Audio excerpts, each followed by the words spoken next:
you guys. Hey, Course Crushers, happy Tuesday. It is Kat, the Course Builder, and I wanted to pop in and say, hey, you guys.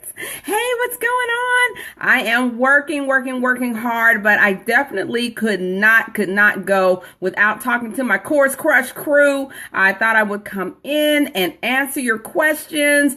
And you guys know it is October, so I wanted to, I don't know, share some course horror stories, right?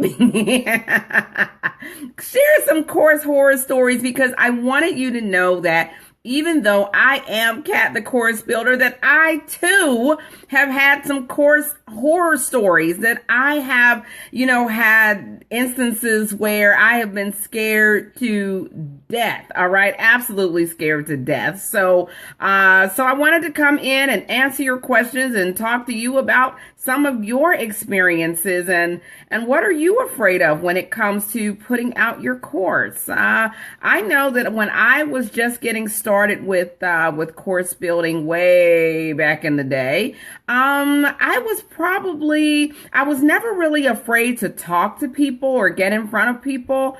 But I was a little afraid.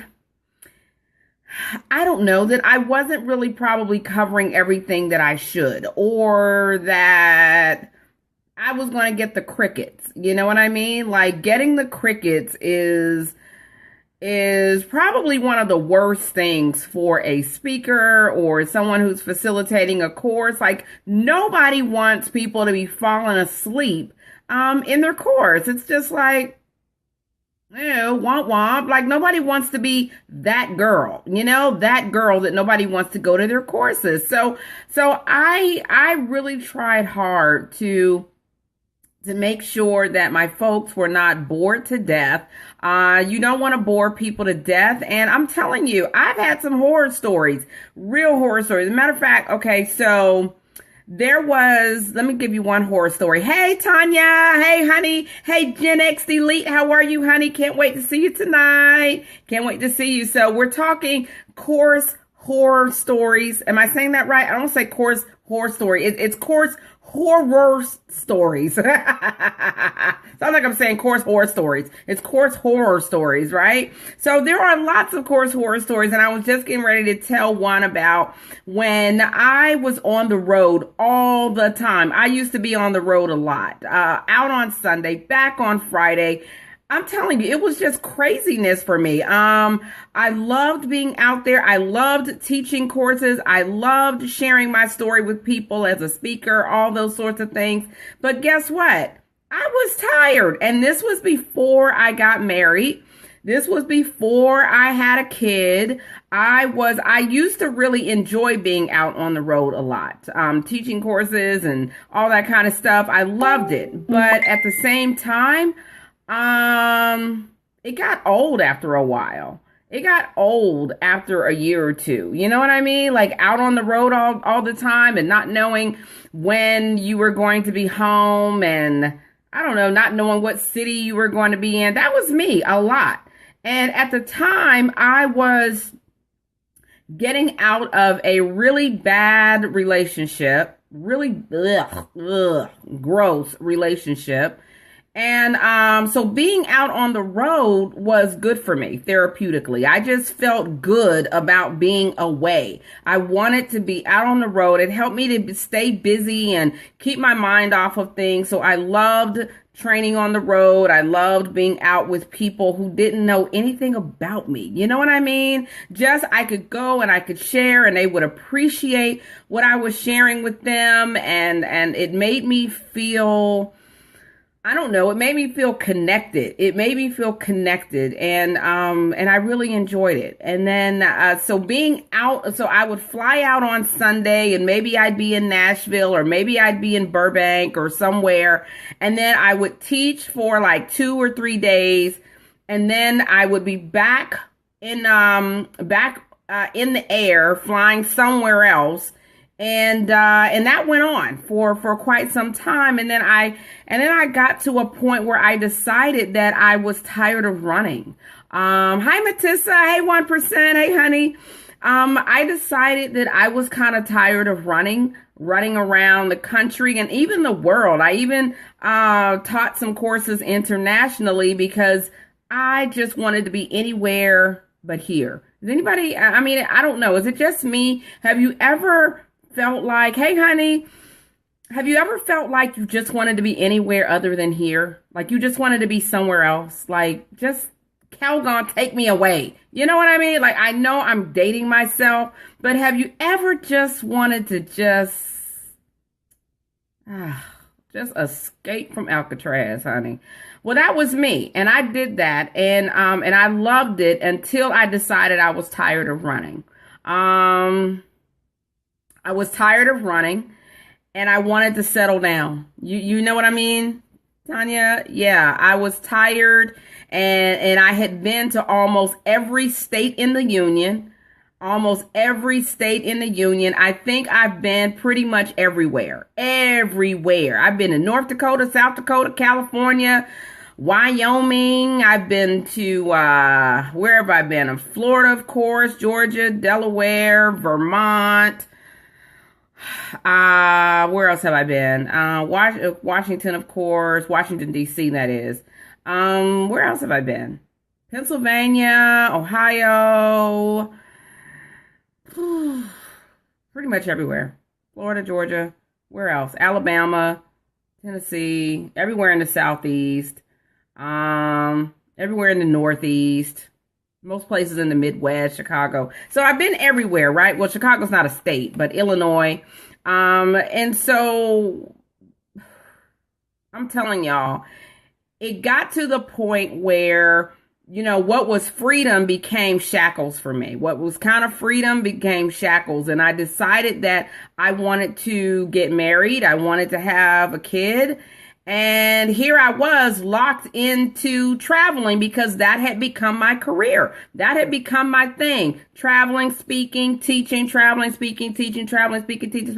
And I was just on a roller coaster. And then because I had built that career for myself, I couldn't get off, right? Because if I stopped traveling, speaking, teaching, then how was I going to make money, right? How was I going to take care of myself? And not only that, I had decided that I wanted to actually settle down. You know what I mean? I wanted to have a kid.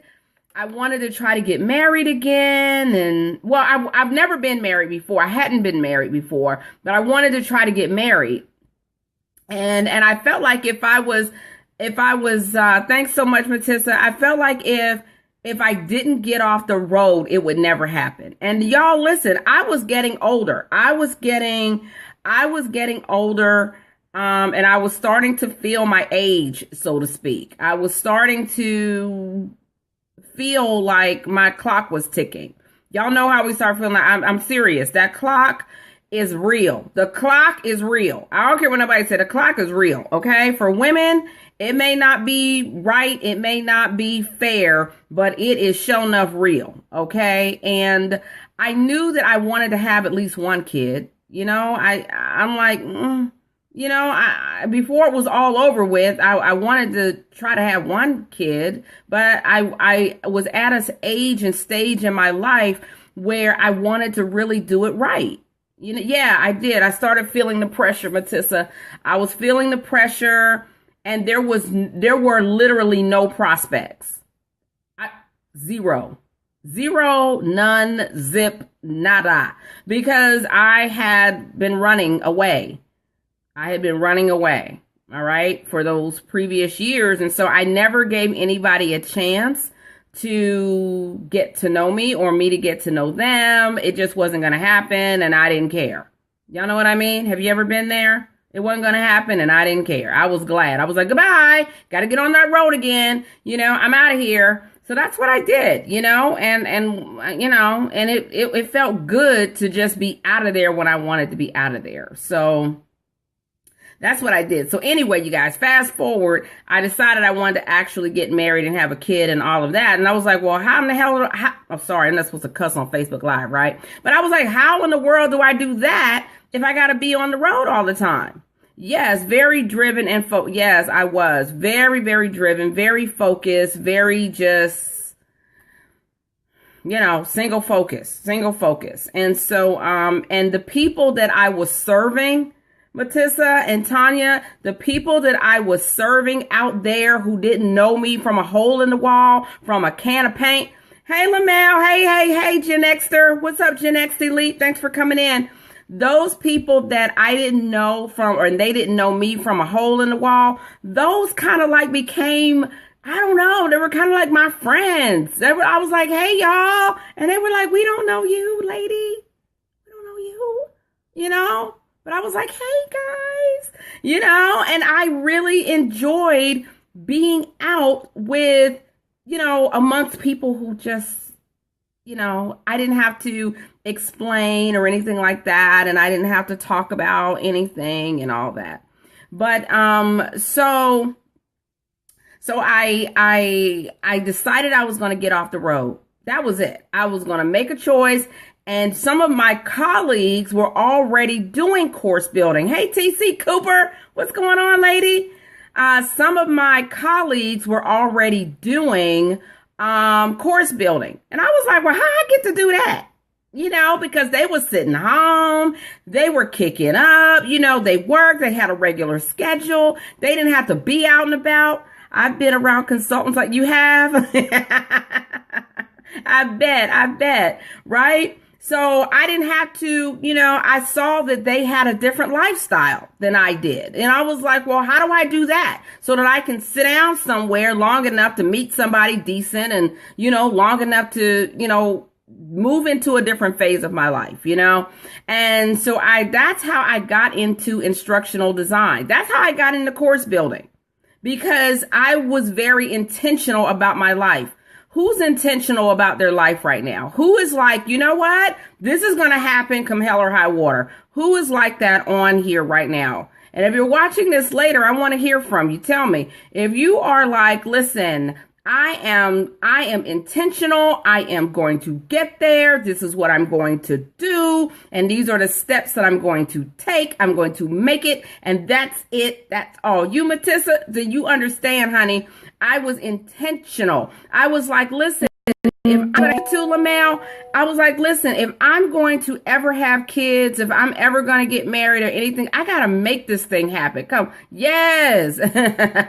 Come hell or high water. You better know it. So, hook or crook, by any means necessary. Yes, Tanya. Yes, baby. You got it. You got it, honey. So I was very intentional because I was like, listen, this clock here is ticking. All right. These eggs are getting ready to be scrambled. All right. And I need to get something going. You know what I mean? So so I was like, listen, if it doesn't happen, it ain't going to be for lack of trying. Okay. It's not going to be for lack of trying. That's what I'm here to say. So, somebody's trying to reach me. Yes, I am on Facebook Live. I'm on. So that's how I got into course building. So I decided that I was going to learn the craft of course building, because that was going to give me the freedom that I needed to get off that merry-go-round that I was on. That was going to give me the freedom that I needed. You know what I mean? And it was going to allow me to stay in the area of learning and development, which I really did enjoy doing. So I was like, hey, this is the best of both worlds. I can stay home. I don't have to travel all the time. Works, right? So I started learning and studying and putting together courses. And I made a lot of mistakes, y'all. I made a lot of mistakes. I didn't understand. Hi, Faye. Hey, 1%.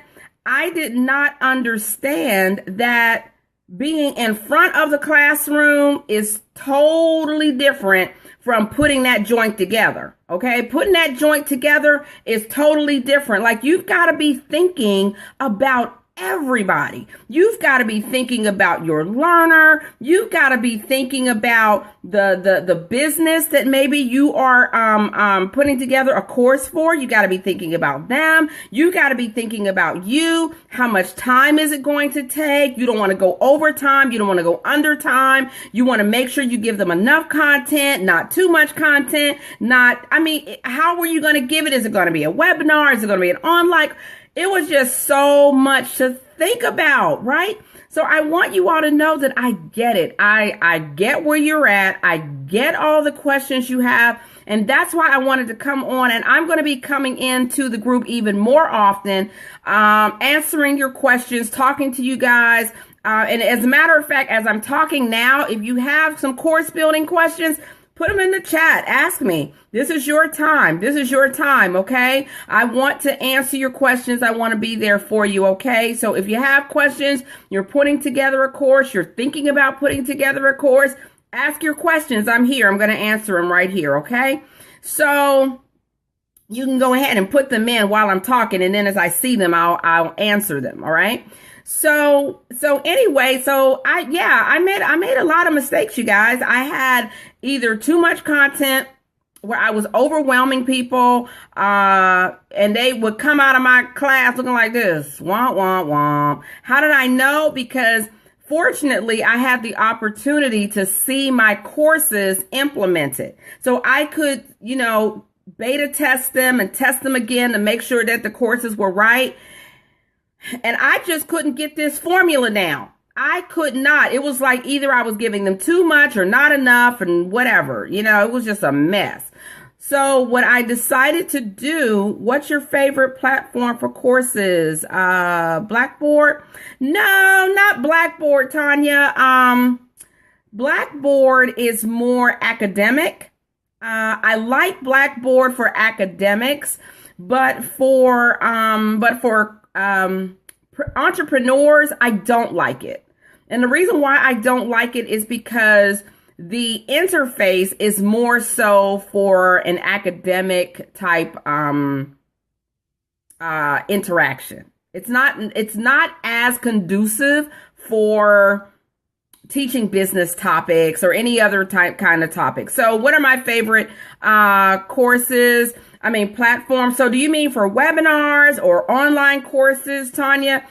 Which ones do you mean? Because there's so many. So tell me, do you mean for webinar or do you mean for online courses? Which ones do you mean? So I was saying, while you're answering that, I'll finish my story. So yeah, I couldn't get this formula down. So I decided to go back to school. Okay, both? Okay, awesome. All right, so so I like a variety of platforms for different things. So that's why I use all different kind of platforms, because number one, my clients use different things and I like different platforms depending on what you are doing. So it's not so much the platform that you need to be thinking about as what you need that platform to do. Okay, what you need that platform to do. So first and foremost, you need the platform to be reliable. Okay, that's the first thing you need. You need the platform to be reliable as possible. That means that you don't want it crashing on you. Hey, Dr. Troy. Hey, 1%. Hey, love. You don't want it crashing on you. You don't want it doing weird, glitchy things on you. So that's the one thing, right? And there are a couple that I just didn't care for. And that doesn't mean they're not good. Don't write me any letters. I'm just saying that I didn't care. I didn't care for Webinar Jam. I don't like Webinar Jam that much, but I know people who love it, who stand by it, who are just like, Webinar Jam is the jam. And I'm like, is it? It wasn't for me, so I don't know about Webinar Jam. But I do like, for entrepreneurs, for people who are just getting started in course building, I like Zoom. I really like Zoom, but, can I say but? Somebody say but. B-U-T, but, okay? I like Zoom, but people don't use it right. They don't use it right. All right. So Zoom has two features. All right. Two. So you can use Zoom meeting and you can use Zoom webinar. Two different things. All right. Zoom webinar is going to cost you more. Thank you, Lamel. Thank you, baby. Thank you, Tanya. Zoom webinar is going to cost you more. So most people try not to pay for Zoom webinar. They don't like paying for Zoom webinar because it's more expensive, but you're going to pay for a webinar platform anyway. So stop being cheap. You're a business owner and you're going to be doing webinars. So you need to invest in a webinar platform, period. End of story. Okay. So what happens is with Zoom, people tend to use the meeting feature and not the webinar feature. Hi, Angie. Hey, babe. Hey, 1%. They try to use the meeting feature, but they don't use the webinar feature. The meeting, let me tell you the difference between the meeting and the webinar. The meeting feature on Zoom allows for you to see your participants and for them to see you. Thank you, baby. Thank you for my hearts. It allows there to be a two-way site. Two-way. All right. They see you. You see them. Oh, thanks for sharing the video, Angie. Thanks, you guys. Listen. Yes, that's a great idea. Thanks so much. Listen, you guys, please share this out if you think that people will appreciate this and be able to get something from it. Please definitely share this out. Yes. Awesome sauce. I appreciate that. All right. So the meeting feature, thank you, baby. Thank you for my thumbs up. The meeting feature of Zoom allows there to be two-way site. You see me, I see you. Okay. But it is only really designed for informal meetings where we know each other. We cool like that. Okay. So you're not worried about kicking people out of meetings. You're not worried about people saying something weird or inappropriate. You're not worried about any of that. We know each other. Okay. So Zoom meeting is pretty awesome. Now it is free as long as there's just you or you and one other person. Okay. It's free. Okay. But when you start adding people to the meeting, that's when Zoom will shut you down. Okay. Zoom will shut you down in the middle of your meeting. Okay. I think they give you, 30 or 40 minutes for free. And then it'll start the countdown. It'll be like, you have 10 seconds before your webinar ends. And then it'll be like, you have 5 seconds. And you're like, they ain't gonna shut me down after 5 seconds. Child, they just talking 5, 4, 3, 2, boop. And you are done, baby. Right in the middle of your webinar, you are done. Okay. So don't be messing around with Zoom. They don't play around. Thank you, Angie. Okay. It's 40 minutes. Okay. Awesome. Thanks for sharing that. You get 40 minutes for free. And then they will count you down and shut you down. Okay. And then they don't even do it on the sneak tip. They do it right there in front of everybody.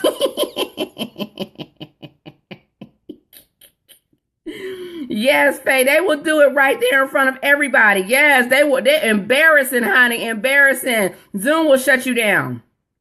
Okay. In 10 seconds, this meeting will self-destruct, and it will. Okay. So you'll be on there telling people to hurry. You'll be like, okay, you guys, well, thanks for coming. This was awesome. Talk to you soon. We'll be doing part 2 in about 15 minutes. That's not cool. That's not cute at all. Okay. So that is the meeting feature. Make sure that you actually pay for the webinar feature. The difference with the webinar feature is that there is only one-way site unless you, as the facilitator, decide that you want something else. Okay. So you, as the facilitator, when you decide that you want people to be in the room and visible, then they'll see you. Okay. Or you'll see them.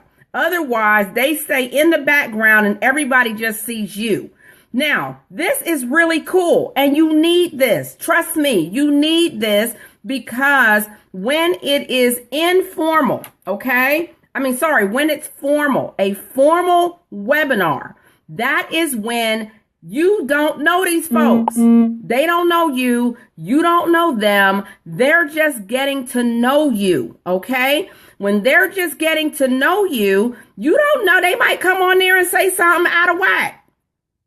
They might come on there and your competitors may be on there. You don't know who's on the call. And it may be a lot of people that you have to control. Okay. So when you want a more controlled environment, you want a webinar. So meeting feature, you only get one-on-one. No. It's not only one-on-one. It's not only one-on-one, but it should be for less formal engagement, informal engagements where you're not worried about, wackadoodles coming in there disrupting you. Okay.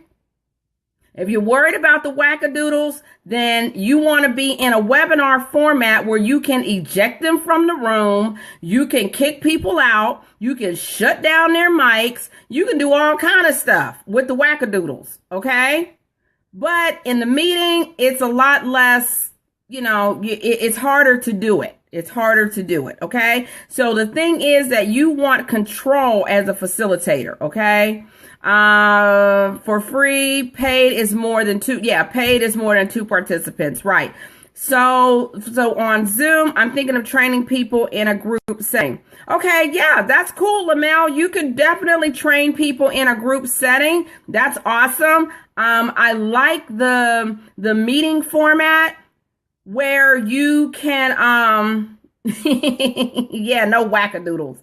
I like the meeting format where you can actually talk to people and you can, it's up to 50. Oh, thank you, Tanya. Thank you, babe.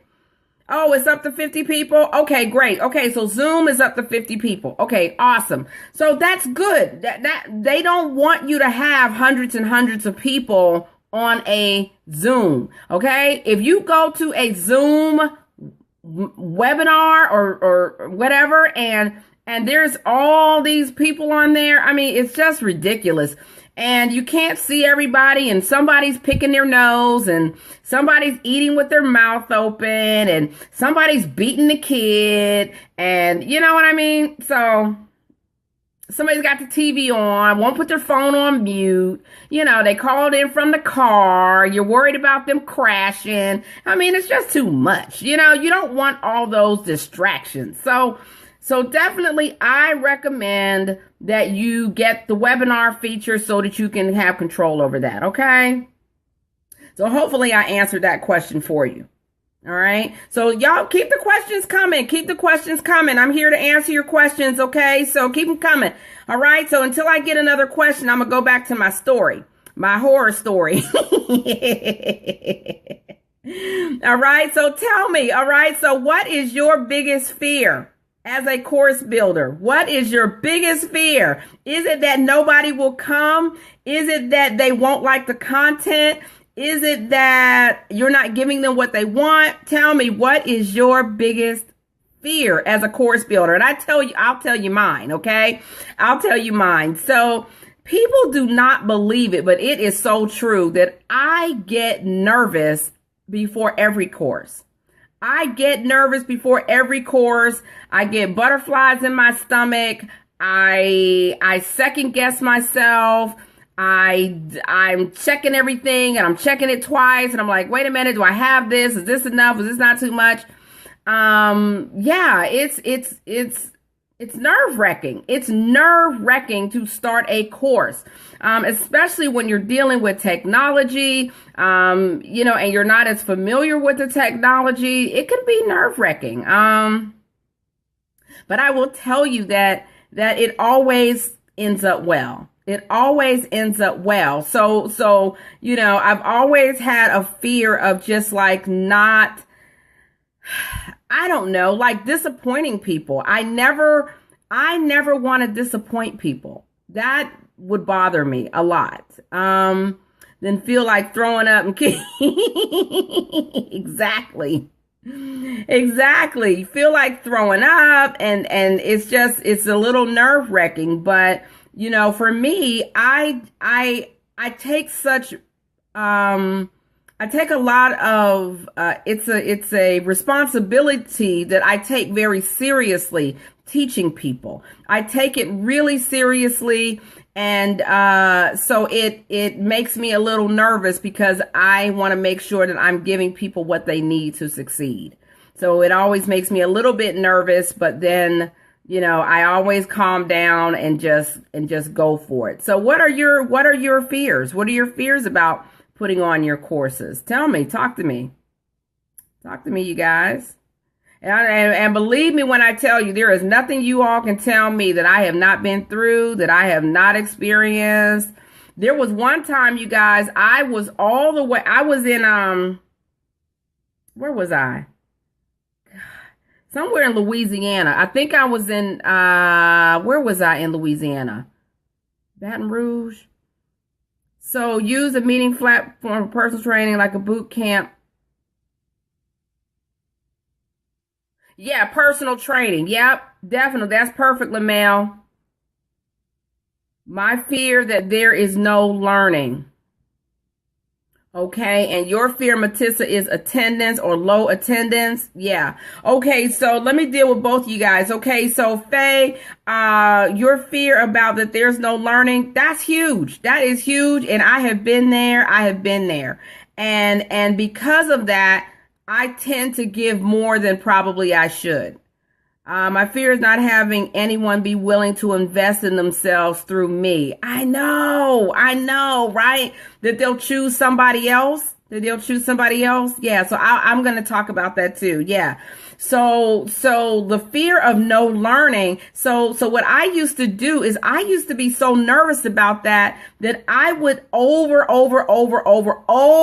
give people, right? Than what I really, should do. I get more. Yeah. And Faye, I'm going to tell you that for me, it came from a real place of insecurity. It really came from a place of not feeling secure in myself and not feeling confident that I was enough and that what I'm giving is good and it's good enough. And it's, and just being able to look myself in the mirror and believe it. It came from just a real sincere doubt in myself. And I had to deal with that, Faye. I really did. I had to deal with that and look it straight in the face and to overcome that. I think what I did was, exactly, especially this. Yeah. So it was hard for me, but what helped me is pushing through it and asking people, did this help you?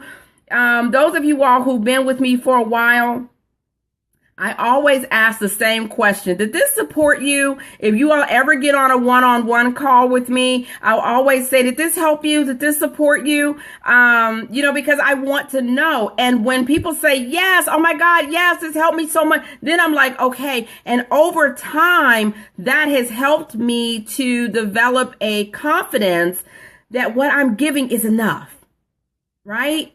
And that I don't have to overdo and really just disrespect what I have to offer.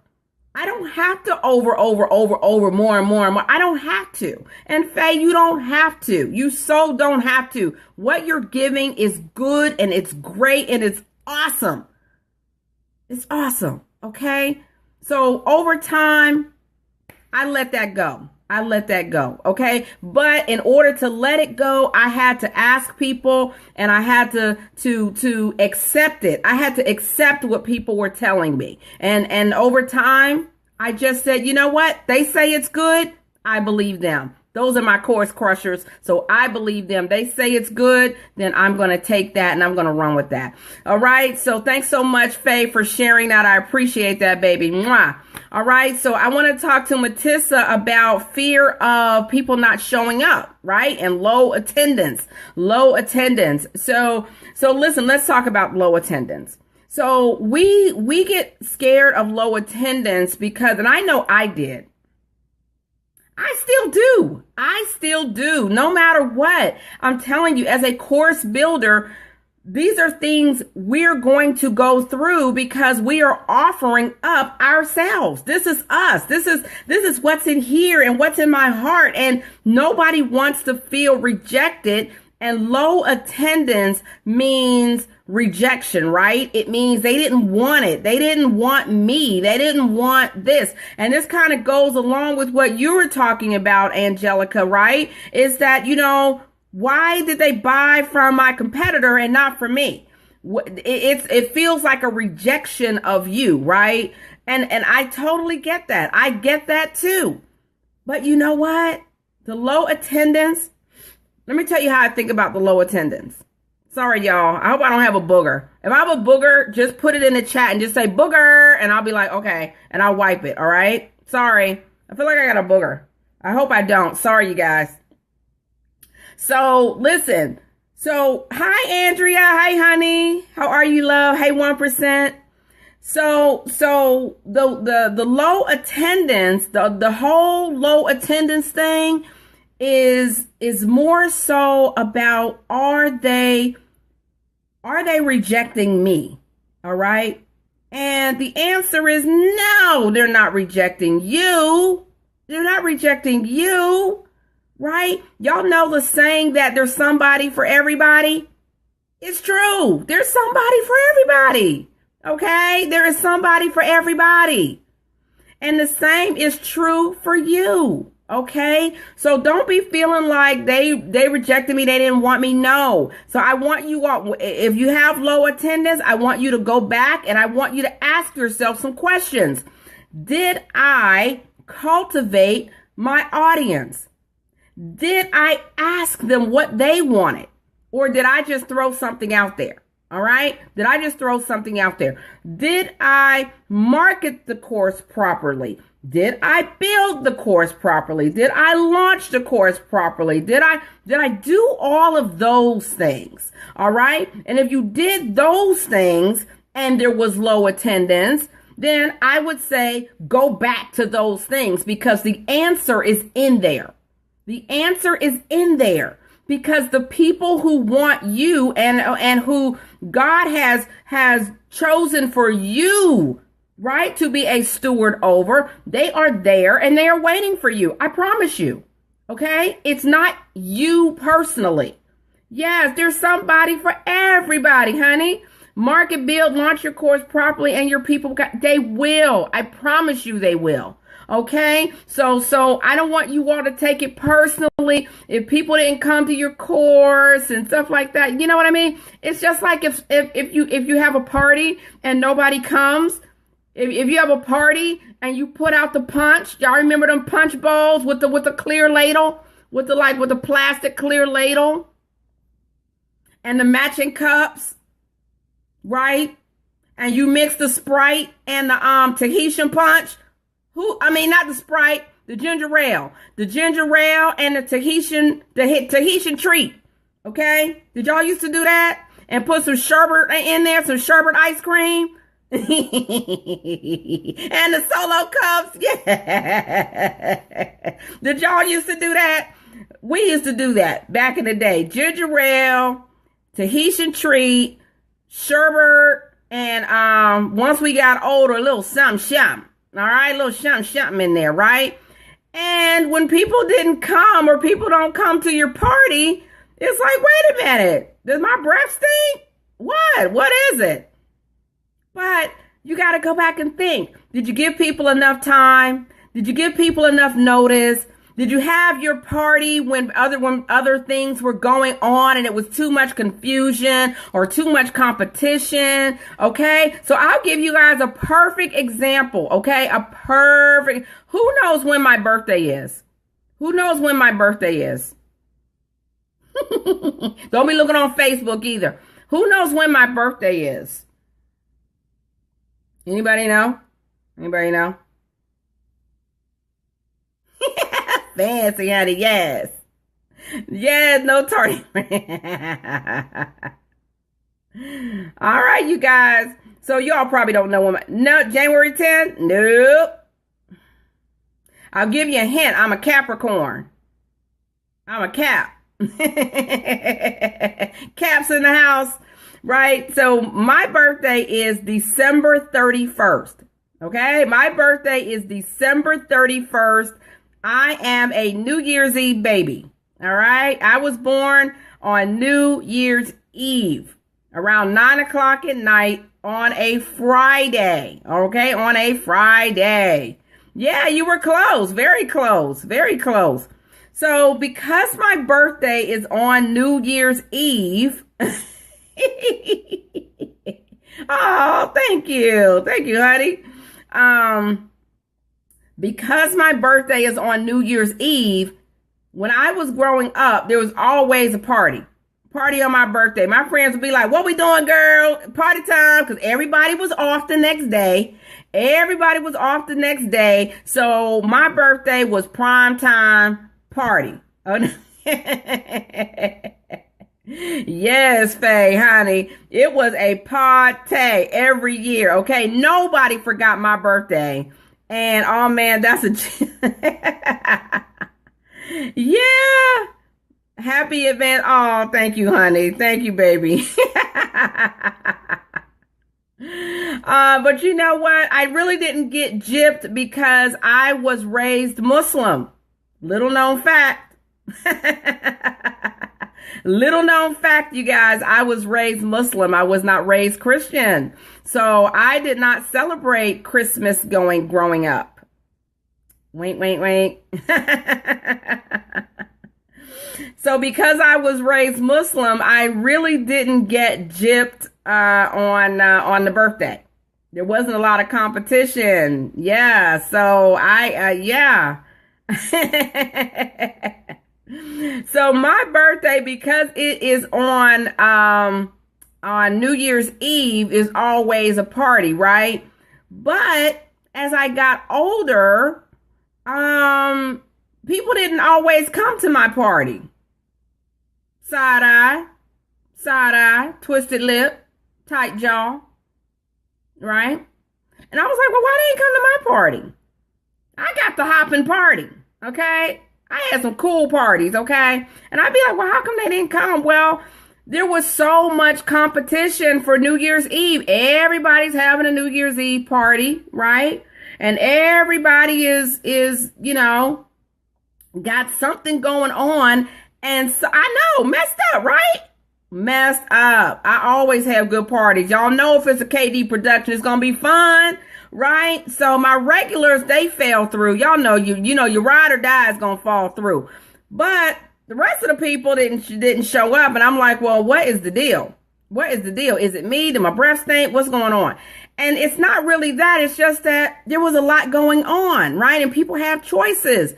So it's kind of the same thing for you. And it's not anything to take personally. But did I go out and did I go out of my way to try to get people to my party? No, I was just like, here's my party, come. I didn't go out of my way. Did I market it? No. Did I, did I call people and say, hey, I'd love for you to come to my party? No, I was like, hey, party over here. And so that people made other choices, right? So it doesn't mean that they don't want you. It just means when you go back and look at the other things that go into building, launching, and teaching a course, did you do those things? Did you do all of those things? And if you did all of those things, then I'll say maybe your breath stinks. No, I'm just playing. You know what I mean? But I want you to go back and look at those things, right? And evaluate what you did and what you could have done better and those sorts of things, okay? Yeah, they're lost, right? They're lost. But we want to get more people to the party. That's what this is about, you guys. That's what the Course Crush crew is about. That's what Cats 1% is about. Getting more people to the party. Insightful information. Awesome, Lamel. I hope so. I hope this was helpful. I hope that this supports you. All right. So I'm going to be doing these more often, coming in and talking to you guys. The main thing that I wanted to bring to you and share with you is that even Cat the Course Builder, I have concerns. I get worried. I get nervous right before a course. I get nervous before classes. I get nervous during a launch. It's nerve wracking, right? And you put your heart and soul into something and you want people to appreciate it and you want people to come and you want people to, you want people to come to your party. Come to my party, right? Right? Yeah. Thanks so much, Angie. Build, launch, and teach requires dedication, marketing, promotion. There's a lot of moving pieces. And that's why you all have come to this community. And I am here to help you along the way, along with your other course crushers. Your other course crushers are totally crushing it. And they are doing a phenomenal job. So over in Cats 1%, that is where we get into the deep things of course building. That is where we really take it to building out businesses around course building. And if that's what you want, if you want this to be a lifestyle for you, I wanted it to be a lifestyle, right? So I ended up, back to my story. So I ended up becoming a course builder. I went back to school. I went to the University of Florida.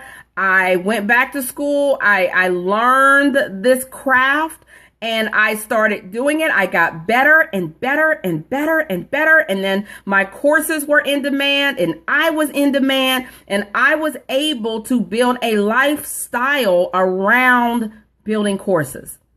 And that's how I became Kat the Course Builder.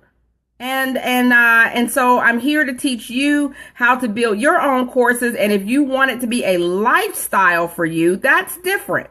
That's different from just sort of like a one-off course. All right. Which is nothing wrong with that either. But if you're interested and you want it to be a lifestyle, that's something totally different. That's where Cats 1% comes in. That's the 1% of folks who really want to build a business and a lifestyle around their course offerings. And so, if you all are interested in that, you can certainly go and look at bit.ly/Cats 1% group.